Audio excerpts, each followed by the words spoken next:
Hey there, senior leader, and welcome to the Talent Sherpa podcast. This is where senior leaders come to rethink how human capital really works. I'm your host, Jackson Lynch, and today I am joined by my co-host, friend, mentor, and anything else I can think of. He is also the founder of Propulsion AI, and he does not like me to say Propulsion AI. We need better sound effects on this pod. And today I am joined by Jackson sporting a beard because we didn't already look enough alike. I also want to say a big thank you to Rob from The Business Conductor who suggested today's topic. It's really cool when people reach out, and we're happy to talk about the things that you want talked about. So thanks a lot, Rob. We appreciate it. Yeah, no doubt. Thanks, Rob. And Scott, I guess kind of going in, you know how people are always saying that work is like a family? Well, sometimes it's more like Thanksgiving dinner when that crazy uncle starts talking politics. Everyone is technically related, but everyone is also out for themselves a little bit. That's the kind of peer environment that a lot of CHROs walk into. Sharp elbows, hidden agendas, and the occasional fake smile in the hallway. It's a really hard one. I'm excited for this conversation. But before we dive in, hey, just a quick reminder to everybody. If you are listening and you like this podcast, then do us a favor and subscribe or leave a comment or leave us a review, especially if it's a good review. We love those. But all of those methods are how we keep this pod going and how we keep bringing you stuff that nobody else is really saying out loud. Yeah, it's also free. Taking a moment and hitting a button is completely free, and it's really helpful. So, all right, Scott, let's pivot to today's topic. How do you actually build peer relationships when everyone around the table is playing for their own interest? And the culture might not actually be cutthroat, but it feels cutthroat. So I guess let me throw this out to you, and I'd love to hear your thoughts on it. Most senior teams operate under a polite fiction that everyone is aligned. Are they? Well, it's when we use words like most, that becomes really hard. I think one thing to acknowledge is people are human and people have conflicts of interest, and conflicts of interest definitely drive agendas and they definitely drive behavior. And I think one of the most important things, if you are in an environment as a CHRO that you're perceiving to be one where everybody's got sharp elbows, I think you have to recognize that one of the biggest drivers there is low trust, or is likely to be low trust. Yeah, I think that's right. And I appreciate when you find the one word that I put in there to try to be provocative and then pull that one apart. But I actually think that most senior teams aren't as aligned as they think they are. Because in reality, and this is just the way the business works, peers are competing for resources. They're competing for visibility. They're competing for potentially succession. But most of the time, they're competing for CEO attention or to avoid CEO attention, depending on who the boss is. So let me ask you to challenge the assumption. If I'm collaborative, others will be too. Do you think that's true? No, I think that's naive. And I think it's the way that you get killed as a CHRO. But I also think that you've got to be very careful in how you frame what your actions are going to be, right? Sometimes you've got to facilitate the environment that you want built. You can't just assume that by modeling the behavior, you're going to get where you need to be. One of the first things I think a great CHRO does when they come into an environment that they feel has a bunch of low trust is run their own diagnostic privately, internally. But you've got to understand, to your point about competing for resources or competing for CEO attention, I think you're spot on with those points. Is there strategic alignment is a question that the CHRO needs to ask himself. And along with that, two other questions. Do we have resource allocation alignment? And are there conflicts potentially of individual career objectives that are on that executive team? I think sometimes, conflict in an executive, I think we write it off sometimes as we're not strategically aligned, when we may be strategically aligned, but we are not aligned about the way that resources are being allocated to support that strategy. One of the challenges I think we have both in business world and outside is we can actually agree on what we're solving for and disagree on how to solve it. And so to your point, how do we identify whether it is an alignment issue or if it is a solutions issue? And I think Step one is you kind of have to knock off the question about whether we have alignment. And I told the story a week ago. I'll do it very briefly here. Sorry for anyone that has to hear it twice. But I was working with a company and they said that they were fully aligned on the priorities of the business. And there were 11, 12 people in the room. And so I challenged it and I asked everyone to write down what are the top business priorities. And there was no alignment whatsoever. What everyone had was their individual priorities rather than organization. And that was in a founder-led organization, which is part and parcel of how those businesses grow.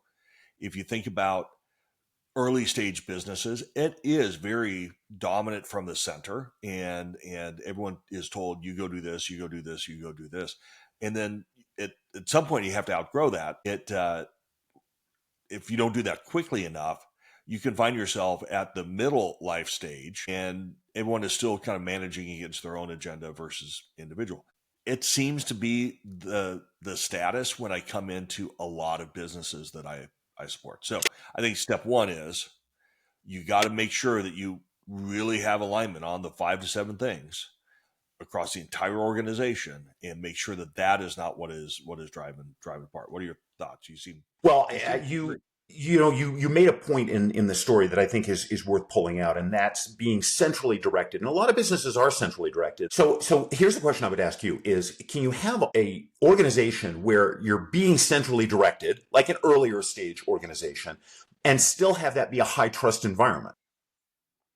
Yeah, absolutely. I think the alignment piece and the trust piece don't have to be connected. So I've worked in companies where the business strategy, because of where they were, was the sales and revenue guy focuses on sales and revenue, and the operations guy focuses on operations, and the finance guy focused on finance, and everyone has an obligation to carry their water. That shows that you may not have alignment because you may have everyone working on their own agendas, and you can have a trust environment there, but also you cannot have a trust environment there. I think it's easier to build trust when you have alignment at the senior objective level, because you move from being a bowling team to a football team where everyone knows their role in the play that the company is providing. And for HR people stepping into it, which is what we're talking about today, it makes it really, really hard when there's not alignment across, because you are then going to be a standalone provider of something, but you're not able to connect to something more enterprise. You're connecting to multiple different agendas, and that's just a lot harder. So I guess the question is, how do CHROs stop wasting energy wishing for alignment and start engineering it? I mean, I think my answer to that, and I don't think there's one single answer. There are different approaches to it. I think, point number one, I would say, is start with yourself. Make sure, one, that you understand what you're aligning around. Do you have an understanding of the CEO's vision and where that company is being directed? Two, I think you made a really great point. Take the inventory. You can do that privately. It doesn't have to be a group thing, but you need, as a CHRO, you've got to get a read on, is there truly strategic alignment?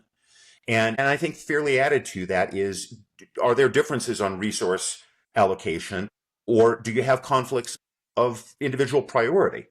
And then that gives you the basis from which you can start to facilitate. I like that word better than engineering it. It feels more like the role of the CHRO to me. But you've got to have that understanding before you can start facilitating anything.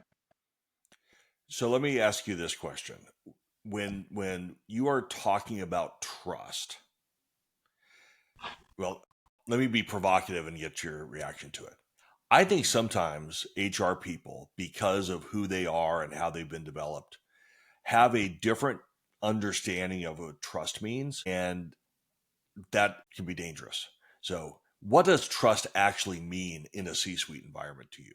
That is a really, really great question. And I wish it was more provocative and I could disagree with you, but I don't. I think you're 100% right in your assumption.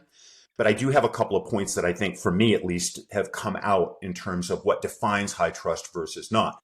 One is leaders who are willing to admit uncertainty or mistakes in real time. That is always an indicator of trust. Second is, can disagreement happen in the open? You and I did a really good episode on safety, and I love that your definition of safety was, can I have an honest conversation?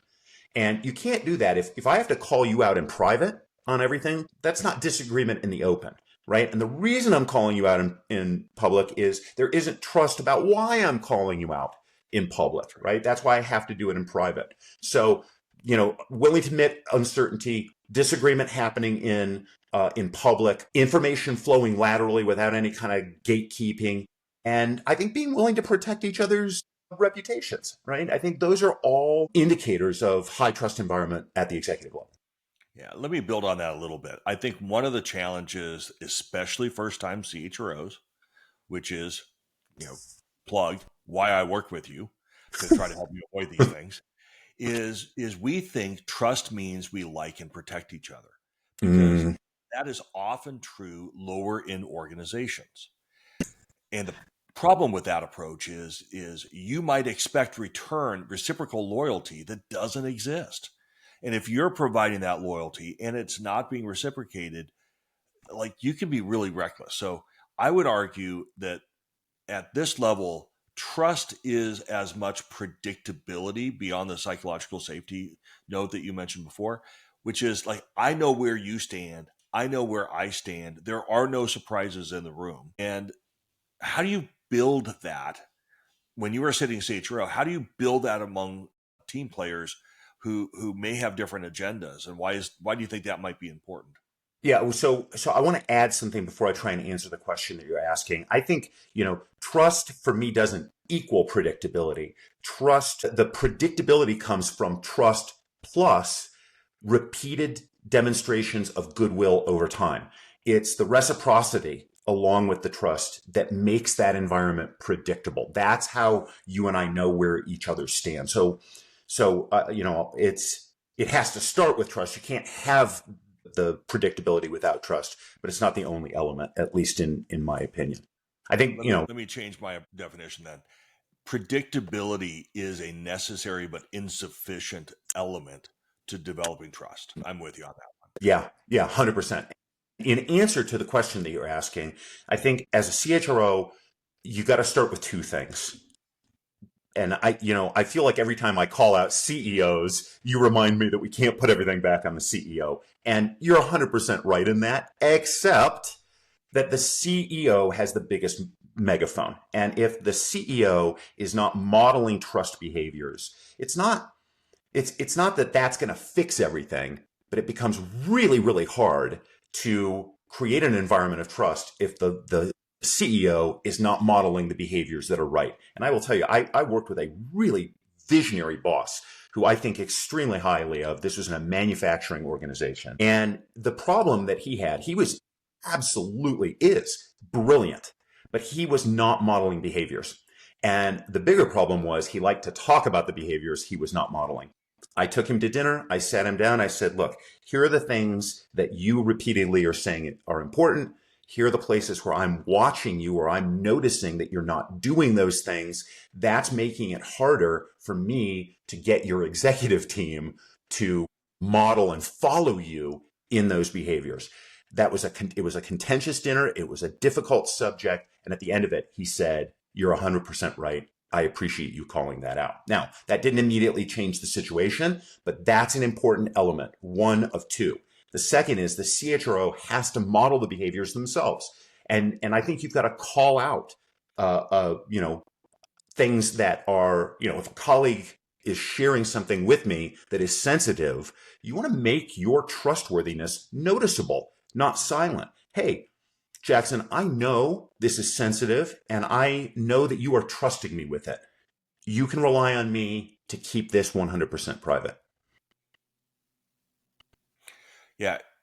So I had a interesting situation. I had a blowhard that I used to work with, and he would show up and would be just absolutely sidewinder missile coming in from the side, even if he had missed the first 25 minutes of the 30-minute meeting. He did that to me in senior team meetings. He did that to me in individual kind of small group discussions. He did it once during my presentation to the board, where he came in, sat down, literally 50 minutes into the hour presentation and discussion, and took a completely contrarian position to everything we had just literally gotten the board to agree with. How do you handle that? Well, Here's what I've done. I just say, this is your one time. And I'm going to not come back at you. I'm going to not put you in a position where I'm going to call you out in front of others. But the very next time you do this to me, you will put me in a position where I will have to do that to be able to drive my agenda forward. And I don't want to do that. And I really want you to not put me in a position where I have to. And it's that approach, Scott, that if HR people equate trust with friendship, which I hear all the time talking with folks, yeah, we're tight. Being tight doesn't matter. Reliability and predictability and candor and psychological safety, back to your earlier point of, I can bring an uncomfortable truth to the table like you did with your CEO at dinner and still feel like I belong to the team. That is really what matters. So let me twist into kind of the next segment and talk a little bit about value. And everyone brings their own value to the table. One of the challenges across the C-suite is, how do you trade value across and maybe build allies when you feel like you're in a situation where everyone hoards it? When you're in a healthy situation, this becomes a non-issue. You can like fast forward.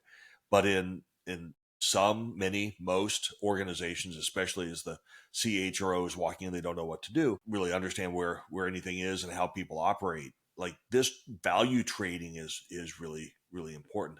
I'd love to get your thoughts on the assumptions that we put in that, and maybe some of the cost associated with it. Yeah, I think you're asking a great question. And for a lot of, I don't think a lot of CHROs, at least ones that I've been around, and to a certain extent myself, you don't always appreciate the value that you have to trade as a CHRO. And I think taking an inventory of that and really understanding places where you can create value or you can help other people with achieving their agendas, because that's really what trading value is, right? I'm going to help you get done things that are really significant to you and to the priority set that you have. And I want you to be able to help me with the things that are important to me, right? And so when you think about it, the CHRO has a lot of different types of currencies.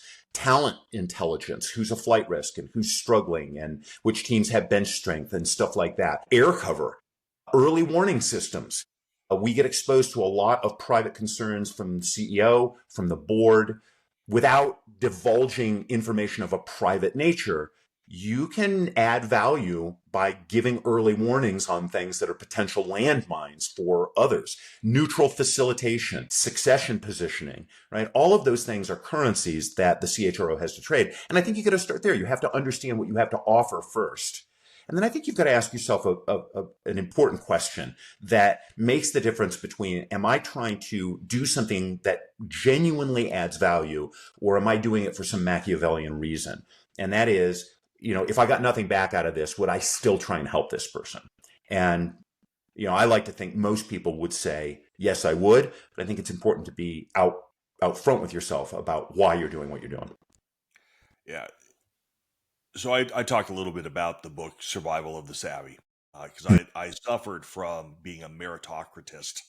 Again, I made up the word early in my career, because like, I just thought if you did good work and I rolled up the sleeves and I got stuff done and I put points on the board, and that would be enough. But in reality, you need to be savvy. You needed to align incentives. You needed to make sure that you were giving these micro gives, to maybe use a new phrase that you talked about, because those things create future leverage. If you are in a position where you're like, I'm just going to protect my turf and I'll be fine, the reality is that is a one-way road to become isolated and irrelevant. So how do you end up becoming indispensable in environments where everyone's guarding their own scorecard? It's really simple. It's hard to do, but the concept is really simple. You find ways to attach your agenda to theirs, measured by how they will deem success. And then between that and some of the micro gives that create future leverage, I think that together, compounds into broader influence. I would add to that, Jackson, because I think you've gotten that right, but I would expand the point a little bit. I don't think the CHRO should only be thinking about how to attach their agenda to somebody else's. I think they should, to my point about the CHRO as a facilitator, I think they should try and illuminate how one executive's agenda might complement or support in certain aspects of another executive's agenda. And I think that's so important because it goes back to the point I was trying to make about modeling the behavior. If you're really out there and perceived as a CHRO as the person who is trying to steward value across the executive team, that does build trust and signals that you're a trustworthy person that can act beyond your own agenda. And we have our own agenda, right? Like, let's not be naive about it, right? The CHRO is trying to drive to their things too. But really trying to help drive multiple agendas, I think positions you as an honest broker. So I'm going to push back on that. So get ready. I will agree that that is a idealistic position to be in where you can do it. What a surprise. However, pragmatically, I think that if you start there, you will find yourself in harm's way. And here's why. If you start in kind of bringing together macro alignment beyond kind of company-wide alignment, then I think you may be swimming in waters as a brand new CHRO that you may not fully understand where the sharks are, and you're stepping in environments where you run the risk of trying to build alignment by identifying similarities and potentially even being a world's greatest problem identifier. I would say that is graduate level work. I'd start in the 100 level, and I would really just focus in on how do I build individual relationships and how do I dive into those micro gives? Because again, I'll pivot into a new segment on this, but I don't think you need to win everybody over. Because when you're brand new in role, and I realize I've just narrowed the scope of this, but I think many of the people that listen are either brand new in role or they're expanding their influence in the role, and so I think it fits in both. You don't have to win over everybody. In fact, I think that's really, really hard to go do. So how do you equip CHROs, Scott, from your experience, to manage those relationships selectively, or is it okay to spread them thin? Maybe I'm wrong. Well, I don't think you're wrong or right necessarily, but I do think we see this differently. And the trying to win people over, whether it's one or many, I don't think should be the agenda. Back to the point that I think you made very well, right? You don't have to be friends about it. What I'm saying is the CHRO, if that individual understands the direction of the business, understands where the CEO is trying to lead, then lining up people is facilitating something that is good for the business broadly. I'm not trying to curry favor. I'm not trying to build friendships. I mean, it would be nice if friendships happened along the way. What I'm trying to do is create a functioning organization. And that starts at the top. And that means executives have to see some things that they may not always see, which is it doesn't have to be a zero-sum game. It can be that plus that. And that's really the point that I was trying to make. Sometimes we tend to get locked into, each one of us, including the CHRO, this is my thing and this is my focus. The CHRO, I think, as a facilitator, should be able to stand back and say, hey, wait a minute, it's both and illuminate that point to others. And my point is, by doing that, you get seen as an honest broker. That makes it easier for you to come in and trade pieces of value, build deeper relationships, and ultimately move toward what I think the goal should be, which is true partnership, regardless of friendship. Yeah, I think your approach is spot on in a healthy environment. But as a reminder of the context of what we're talking about, we're not talking about healthy environments. We're talking about cutthroat environments. And that's where I'd push back and say the honest broker piece at a high level is contingent upon when we get to a point where there is some level of harmony in order to build that. I would argue instead, when you're in a cutthroat environment, you need to be much more selective as to where you build the allies and you build the reciprocity and you build out from there. That I can't disagree with that. I think you're 100% right. I'd make one final point on this, Jackson, and then we can move on, which is the cutthroat environments only become healthy environments through repeated action, right? You got to work on it over time. And so you don't get it by asking. That's how you get marginalized. You don't get it by assuming. That's how you get marginalized. You get it by working little bit by little bit. and pushing that organization toward what it can be as a healthy organization. So I don't think you're wrong in what you're saying. I just think you've got to look broadly and you've got to facilitate as a CHRO. Well, I agree with you, but you do still have a question. How do you decide who to invest in deeply first, and who do you kind of push off until later, and in the meantime, just kind of simply manage professionally? So I think that's a different question. And I think it's a great question. And I think you got to start with, just like anything, where can you have quick wins? There are going to be executives that you are going to be able to foster partnerships with faster, and ones that you're going to have a harder time with. And I think you dedicate the majority, if you're going to 80-20 your time, obviously quick wins dominate. One, because it gives you a coalition that you can build around. And two, because it starts the nucleus of what you're ultimately trying to get broadly. Yeah. So let's maybe try to make this a little bit more practical. Here's, if I were to you normally get to do the playbook. Let me give you my playbook on how you might do this. I think the first play you run is you map your peer group by motives, not titles. Okay. And you're really asking the question for each: what is this person optimizing for? And then second, you can redefine what that trust means out loud and make your position very predictable so that people stop guessing. A great example of that will be what I used with the blowhard that kept kind of sidewinding me in the middle of meetings. Trust means no surprises in meetings. Trust means if we are going to disagree, we do so in private prior to public, so that we know where we stand, and either we learn from each other, or at least we can make good steelman arguments for each other. And if we need to tiebreaker, whether it be the balance of the C-suite or the CEO, that we have the ability to do that.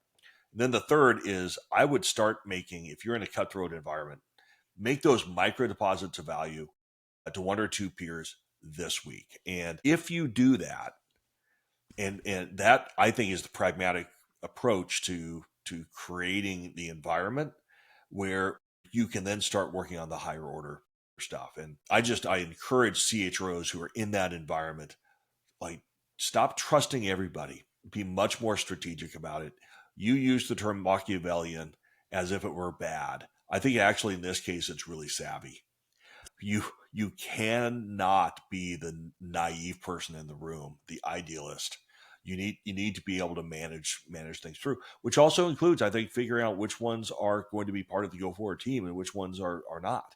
Because at some point, you will need to be the consigliere to the CEO to say, you have an internal problem. Here are the players that are going to be on the go forward team, and here's the ones you need to make sure straighten up and fly right before we move forward. So I'm sorry, it's my TED talk on that topic, but what's your reaction? I mean, I think you nailed the points. I think CHROs have got to stop believing the myth that everybody is aligned, because the reality is, on a lot of subjects, they may not be, whether that's resources or strategy. I think you got to focus on trust. It's not about friendships. It's about predictability. And you got to focus on how to trade value. And I think you said that really well. I'd add to that, allies matter. And investing deeply in a couple of allies starts you on that journey.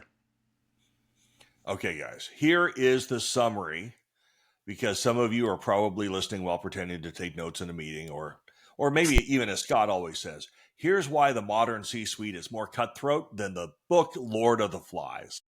Literally never said that. Scott, do you want to give the summary, please? I'm happy. So first, stop believing the myth that everybody at the table is aligned, because they are likely not. They may be on some subjects, but maybe not on others. You can still facilitate that agreement by focusing on outcomes. Second, redefine trust. Not about friendship. It is about predictability. Be the person that doesn't surprise people. Model that behavior. Third, in cutthroat environments, in environments of lower trust, you've got to start trading value. You can't hoard value, and you got to help other people to do the same. Micro gifts, that gives you leverage. And then fourthly, invest deeply in some allies, right? You're going to be able to develop partnerships with key executives. Do that and keep the rest at arm's length for a bit. You don't need necessarily universal harmony. You need strategic reciprocity. I think that's right. Well, thank you so much for tuning into the Talent Sherpa podcast. This is where senior leaders come to rethink how human capital really works. And big thank you and shout out to one of our favorite listeners, Rob. I think the topic for today was inspired. And I just want to say thank you for being a part of the Talent Sherpa community. I said it at the beginning. I'll say it again now. If you liked today's episode, please do us a favor. Hit that like button. Do us a bigger favor and subscribe. Leave us a review on one of the platforms, whether that's Apple Podcasts or Spotify or YouTube. That's how we grow the pod and share the stuff that we talk about with a broader audience. We appreciate your help. Yeah, and that's 5-star review. If you're going to leave a 2-star review, forget that Scott even mentioned it. If you're a CHRO wondering where to start your AI journey because your CEO tells you you have to and you don't know where to start, it's all about the outcomes. And if you want to help going down that path, don't forget to check out Propulsion AI at www.getpropulsion.ai. It's Scott's company, and they are transforming how smart companies turn HR insights into powerful outcomes. The last part of our conversation today, we were talking the difference between sort of graduate level and entry level on CHROs. If you're an emerging or a brand new CHRO and you're ready to accelerate your impact, head on over to mytalentsherpa.com. Jackson does a great job of leading and coaching new CHROs, keeping you from stubbing your toe. He's designed resources specifically to help you navigate, elevate, and deliver results from day one. And until next time, keep raising the bar, keep building the right allies, and keep on climbing.